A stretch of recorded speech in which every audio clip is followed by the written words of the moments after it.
Welcome to the Budget Mom YouTube channel. I'm Miko Love from thebudgetmom.com, and Ryan is back today for another budget recap. Today we are going over February.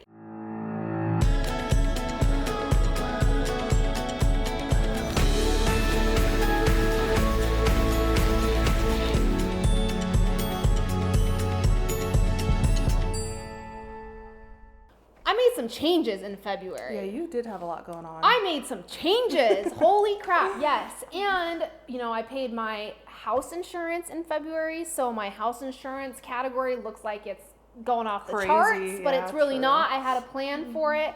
I had a lot of other income sources. I sold some furniture. Oh, wow. There was a lot of stuff. Yeah, I sold some furniture. I had some refunds in there. I had some fraud happen on my debit card in February. Gotta love that. Oh, so what my credit union told me is basically there's people out there with computers. And if they know what bank you are banking with, like STCU, they have the same first four digits. Right. Then they have a computer that randomly generates the rest of the numbers. Wow. My number just happened to pop up, and they check to see if it works by making one small purchase. If that works, then They're gonna keep going. Right. And that's what happened. I just popped up on the computer. That's so crazy. So I had to go get a new debit card and all of that. It was a pain, but luckily I have fraud alerts on my checking account, my debit card. We were able to flag it and stop it before the money even came out of my checking account. Yeah, that's good. That's This good. is why having that financial routine in your life, like I check my credit and my checking account every single day. Right when I logged on to do my checking account, they called me. Wow. And they said, hey, did you make a $500 purchase to some sunglass company in China? I'm like, no. What? Yeah, so that all happened in February. So we're going to be going over that. Some of my additional income that I have coming in that isn't usual for me. I sold a piece of furniture that's going towards my wedding dress budget. So other than that, I'll be going over some more detailed changes. But February, that's what we're going to be going over. Yeah, my February, I had a... Oh, I like how you did your budget I know. categories. I didn't want to do it all the way because it's hard to read. So I was like, start okay, doing that. I'm going to try this. I like that. Yeah. So, yeah. February was pretty normal. There wasn't really anything... You'll see more whenever I show you an overhead view, but I had like a family emergency, I guess you could say. So it definitely changed my spending. Now it's kind of just working through that. that. Now it's kind of like what my budget's going to look like moving forward because it is kind of like a life change, It's not just like one time. It was rough for a month and moving on. So the following months might be a little bit crazy for me, but that's okay. That's why we have our budget. Exactly. That's why we have our budget to give us that peace of mind, especially in those hard times. Oh, yeah. So, I remember when I was going through some hard times over the summer, if I didn't have my budget, I'd be in a big trouble, not having that spending plan in place. So let's go ahead. We're going to be showing you where our dollars went in February. Also, let's do a little update. How are you with your debt? How are we on the debt payoff journey for this year? Well, it's changed now. Yeah. It's going, it was going well up until February, but so I'm not really sure what the future holds with that, I guess you could say. So we'll just have to see. We'll have to see. Yeah. Okay. All right. So we're going to show you where our dollars went in February as far as our goals, Ryan's debt, our numbers, and everything in between. All right. So first we're going to be looking at where my dollars went in February. And the first worksheet I want to look over is my budget category breakdown. I like to track my inflow, not necessarily my earned income. So my inflow is my starting balance, earned income, any other income, any savings used. So that's going to give me my total inflow, which was 10,825. Now, very quickly, I do want to show you where some of this extra income came from. I used my sinking fund for my pest control. Every quarter I pay $155 to have my outside of the perimeter of my house sprayed for pests. And then I save $50 every month to prepare for that. So I was able to use that sinking fund because I had that expense this month in February. I did receive a refund from YouTube for $11.99 because I had a weird charge for a YouTube premium service that I did not sign up for. So they reimbursed me for that. I got a 10 cents refund for my Disney Plus, which is weird. And then I sold a piece of furniture for $500, which is other income. And then I received a $60 refund for my son's phone. Wow. We returned his phone. Right. So I was able to get a $60 refund for that, which is great. Also, I did use Costco and my Valentine's Day sinking fund as well. So that's part of my savings use. So I did have some weird things for income. Yeah. All right. So if we look at, these are all my budget categories.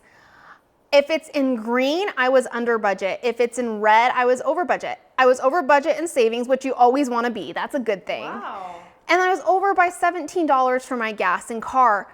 Now, I have been over my gas budget the last 3 months by like $17, $20.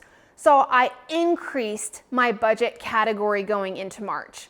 This is where I like to see those trends. And that's not because I'm spending more or not driving more. It's because gas prices are actually increasing. So I made sure to make that adjustment going forward. Nice. Yeah, the rest, I mean, Wow. I know. Well, I had a $1,020 budget for food, but that's because I planned on using my Costco sinking fund. Oh, so you increased your monthly budget. I increased, Right. yeah. So this monthly budget area is constantly changing based on what's happening in my real life. Right. You know, like also my insurance budget was $3,326 because I was using my house insurance sinking fund in the month of February. Also, I had an increase in household because of that pest control. So my house budget is usually only $50 a month, but it increased this month because I had that money already set aside and saved that I was planning on using in February. So the only thing I didn't use all of my food budget that I had. So what I ended up doing was using some savings for the wedding. Okay. Yeah, and then here's another thing.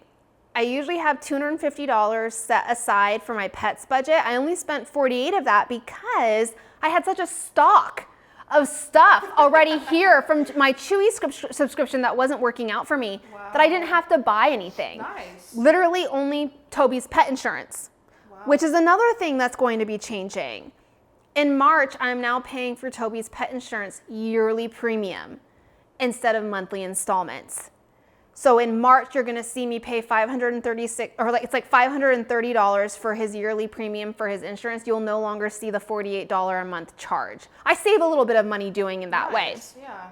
So I eventually want to save up a pet emergency fund so I can get rid of his insurance altogether. But for right now, it is what it is. I'm going to pay for 2022, and we'll see where I'm at in 2023 with that goal.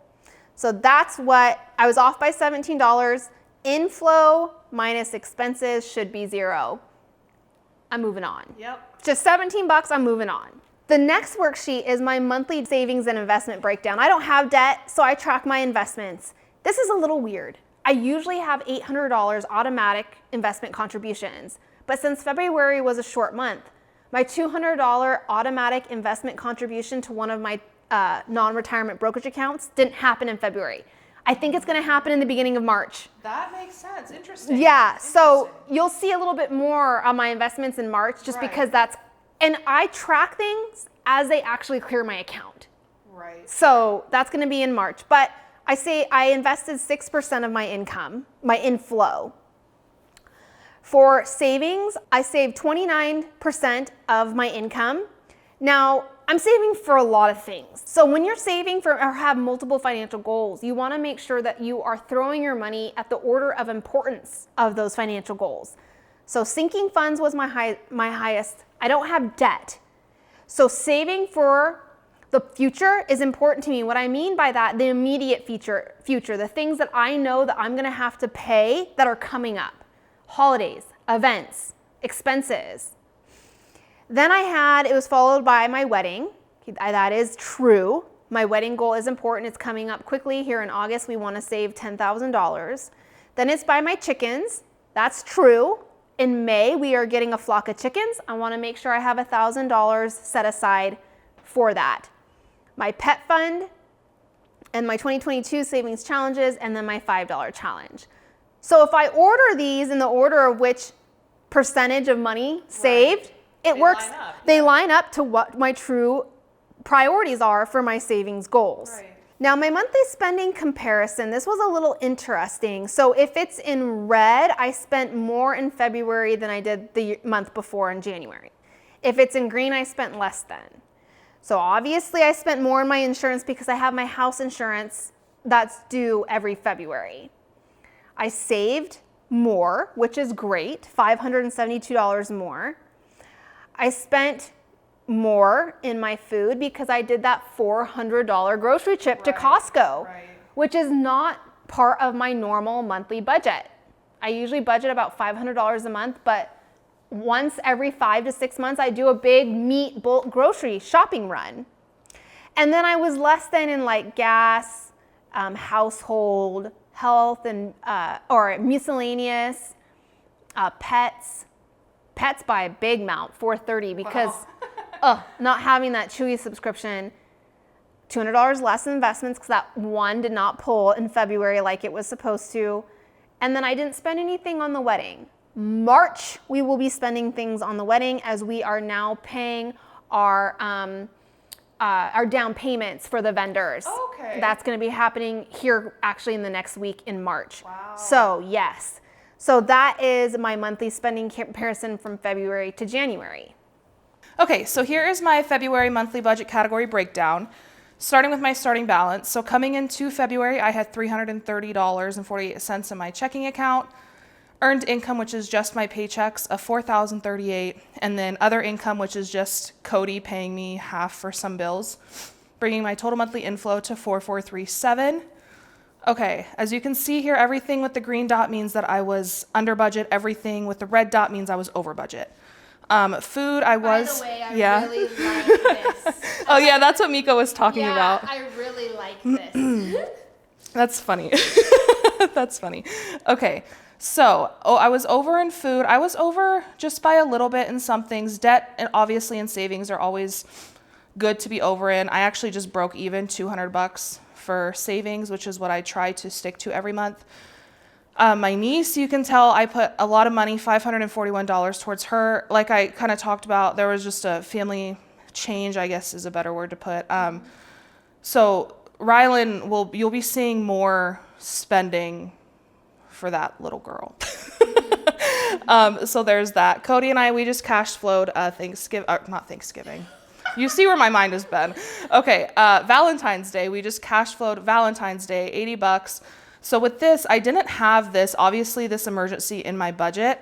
So what I was able to do is my February 20th paycheck, I was able to just cash flow the extra expenses that I knew. I just put money aside because I knew that time was hectic. So that's kind of how I handled that. But everything, like I said, in green means that I was under budget. I was under in utilities, insurance, pretty much. I mean, I'm really happy with, financially wise at least, with how the month went. And I was off by $0, which is always good. I know, huh? All right, so going over to my debt and savings breakdown, I do have debt, so I do track that. I was able to put $420 towards debt in February, which is still a huge win for me, just given the circumstances and everything, which was 9% of my inflow. And here's the breakdown of that. Here's that Credit One monthly bill still that I don't want to get rid of because it's my longest debt account. So I'm just dealing with that, and it is what it is. And then $411 towards my student loan. And then saving, I only put $200, which I do typically like to try more, but again, just the circumstances and everything, that's still a really big win for me. 5% of my income was saved. And then you can see here, 150 of it, most of it was towards sinking funds, and then just $50 for the savings challenges. Yeah, and if people are wondering too about this Credit One, the $9 fee, Ryan's talking about, that's her longest credit on her credit history. Right. And credit history does play a factor into your credit score. And so she doesn't want to close this account because it has all of that credit history. By like years. By years. For my case. So I just deal with it. What we do is we establish credit using other credit accounts. And eventually we can get to a point where we can close this without having such a huge hit to the credit score. Yeah. But for her, the $9 fee is worth it. Yep. And so she's keeping it on her, and she counts it under her debt. Yep. All right, so my monthly spending comparison compared to January. So I did have an inflow change decrease of $322.16. Everything with the little red dot here means I spent more in February. Everything with the green dot means I spent less in February. So I know I spent more than food, less in personal by quite a bit, almost $100. I did break even with gas and something else, I think, insurance, which was a big one because I've been struggling with figuring out my budget for insurance. So I'm really glad that that is more consistent now. I did put less towards debt, which is okay. And then same with savings. I did put quite a bit less towards savings and then obviously spent more on my niece. So that is my comparison from February to January. Yeah, and it's just, this is a great example of how your budget changes with what's happening in your real life. Oh, yeah. I mean, your spending is reflecting what's happening in your real life. So seeing these types of changes is great because now you know, hey, I made a switch. This needs to be in my budget going forward. Oh, for sure. So this is just a great example showing how spending reflects your real life. Therefore, your budget should reflect that as well. Yes. So that is where our dollars went in February. Obviously, big change for me. I no longer have, my son's cell phone bill. Yeah. My ex-husband has now provided that phone for my son and that service, so I can get rid of That's that nice. $47 charge. That's nice. No more Chewy going forward. Right. I won't have my Chewy subscription, and the fact that I was able to find a local pet provider, they're locally owned, it's just a couple. Wow, that's cool. Not only are they willing to match Chewy's prices, but they have everything in their shop that I buy from Chewy. That's nice. So you're supporting local too. I'm supporting That's nice. local too, but I can get things when I actually need them. Yeah. That was yeah. my biggest thing with Chewy. I would have 3 bags of cat litter back there. I know you can make adjustments to your subscription, but I can never catch it on time. Right, or I you never forget. remember, yeah. Right, and so yeah. I was finding I had more than what I needed here at the house. So that's going to really help going forward. Nice. So you won't see Chewy anymore. You'll just see me have a higher cash envelope budget category for that. Right. I will continue. My goal, I'll just say, going into March, I always say this. I never really go through with it. I want to go through my closet. Yeah. And literally make the hard decision of just getting rid of things. Mm-hmm. So far, I've been able to sell 4 out of my 6 articles of clothing. Wow, that's nice. That I've listed on Poshmark. Nice, that's good. I'm going to change it up. Yeah. I want to go through my closet and then start listing on Mercari. Nice. Okay, that is my goal in March to get that done. Also, March and April are the times that I spend during my spring cleaning. So just a big old spring clean. Purge, Yeah. declutter. I know I will have multiple things to put on either Facebook Marketplace or Mercari. Right. So that's my goal going forward into March. I don't have too many other things, crazy things happening in March. I already have my March budget done. Right. Because I don't have Chewy. Also, getting rid of my Disney Plus bundle. Oh yeah, you did. You got HBO Max. I got or something? HBO Max instead. So in our next budget recap, you'll see those changes happening for me in March. But no holidays. Yeah, March, St. Patty's Day, but St. that's not really one that I No. like save anything for. I don't. No, I don't have anything. Toby though. Toby has a lot of things happening in March. That's right. His tick and flea pill. He's got a grooming appointment. Wow. So he's going to have a higher budget than normal in March. This is why planning ahead is so important. Yeah. I didn't want to be hit with all those things. Just a big month for Toby. It's a big Yeah. month for our thick boy Toby. Yeah, for our thick boy. He's Toby. a thick boy. Yeah, he's Yeah. So that's what I have. Yeah, March isn't really, like I said, just there's some long-term budget changes that I'm going to have to be going through. So you guys will see that moving forward. I have no idea what that looks like. I don't even know where to begin thinking what that's going to look like. So I'll just have to see and kind of play around, which means I'm not going to be putting as much additional towards debt as I'd like, but that's okay. That's I mean, okay. I'll just figure it out. I'm just thankful that I have that, extra discretionary income to be able to choose what I need to do with it, Options. Yeah. Might not be going to where I want it to, but it's necessary, so Yeah. that's okay. Yeah. Yeah. Okay, so if you found this budget recap helpful, please like this video and don't forget to subscribe. Yeah, flip to a new page. Okay. All right. We're doing February today. Not March, not January, February.